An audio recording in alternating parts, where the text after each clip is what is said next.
There was a boy who carried blame like stones in his pockets until the weight nearly drowned him.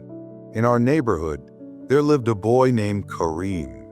Smart kid, quick with words, always had an answer for everything. But Karim had one terrible habit. Nothing was ever his fault. When he failed his math test, it was because the teacher explained it poorly. When he lost his best friend, it was because his friend was too sensitive. When he couldn't make the soccer team, it was because the coach played favorites. Every morning, Karim would walk to school with his shoulders heavy, carrying yesterday's failures and tomorrow's excuses. His mother would pack his lunch with love, but he'd come home angry about something. The food was too cold. The other kids were mean. The day was too long. Why is everything so hard for me? He'd ask his grandmother who lived with them. She'd look at him with those knowing eyes and say, "Beta, when you point one finger at others, 3 fingers point back at you." But Karim didn't want to hear it. Blaming felt easier than changing. The real trouble started in his final year of school. Karim needed good grades to get into university, but his marks were dropping fast. Instead of studying harder, he found new people to blame. The textbooks are outdated, he complained to anyone who'd listen. The teachers don't care about students like me. My classmates cheat, that's why they're doing better. His friend Hassan tried to help. "Karim, come study with us. We meet every evening at the library." "I can't," Karim shot back. "My family is too loud. The library is too crowded." "You guys are naturally smart, it's different for me." Hassan shook his head sadly and stopped asking. And maybe you've been there too, when it feels easier to explain why something isn't your fault than to actually fix it.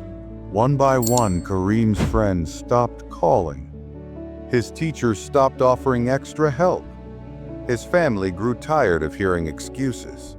But Karim couldn't see it.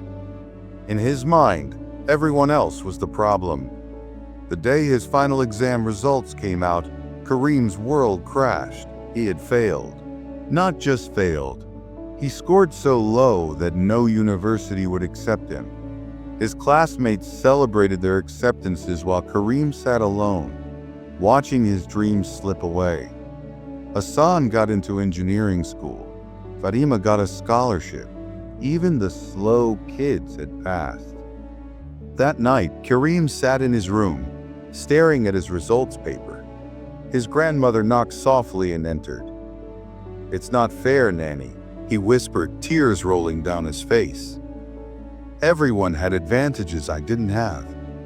The system is rigged against kids like me." His grandmother sat beside him quietly. Then she said something that changed everything. "Karim, you've spent 3 years building a prison with blame as the bars, and you wonder why you can't escape." Those words hit Karim like cold water. For the first time, he really looked at himself. Hassan, who studied every night while Karim watched TV. Fatima, who asked questions in class while Karim complained about the teacher. The slow kids who formed study groups while Karim isolated himself with excuses. The truth was crushing. While everyone else was building their future, Karim was building reasons why he couldn't. "I destroyed my own chances," he whispered to his grandmother. "Didn't I?" She nodded gently. "But Beta, the same hands that built a prison can build a palace." That night, Karim made a decision that terrified him. He would repeat his final year, but this time no blaming, no excuses, no pointing fingers. The next year was the hardest of Karim's life. Every time he wanted to blame the teacher, he bit his tongue and asked for extra help instead. When he felt overwhelmed, instead of complaining about the system, he created a study schedule. His old friends were gone, studying at universities he could have attended. The new students didn't know his reputation as the excuse boy. For the first time, Karim faced his problems alone. Some nights he wanted to quit. The old voice in his head whispered, "It's too late. You're too far behind. Life dealt you a bad hand." But now he had a new voice, his grandmother's voice. The moment you stop blaming others is the moment you start changing everything. Slowly, something magical happened. When Karim stopped wasting energy on blame, he found energy for solutions. When he stopped seeing himself as a victim, he started seeing possibilities. His math improved because he studied instead of complaining. His friendships grew because he listened instead of making excuses.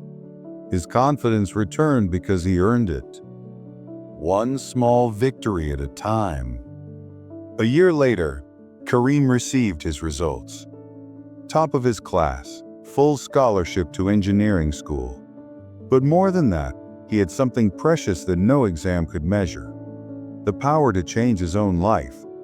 The hard truth is this: blame is comfortable, but it's also a cage. Every minute we spend explaining why something isn't our fault is a minute we don't spend fixing it. Responsibility isn't about being perfect. It's about being powerful. When we own our problems, we own our solutions. Maybe you've carried that weight too, the habit of looking everywhere except in the mirror. But here's what Karim learned. The moment you stop asking why me and start asking what now, that's when everything changes. As Viktor Frankl, a Holocaust survivor, once wrote, "Everything can be taken from a man but one thing.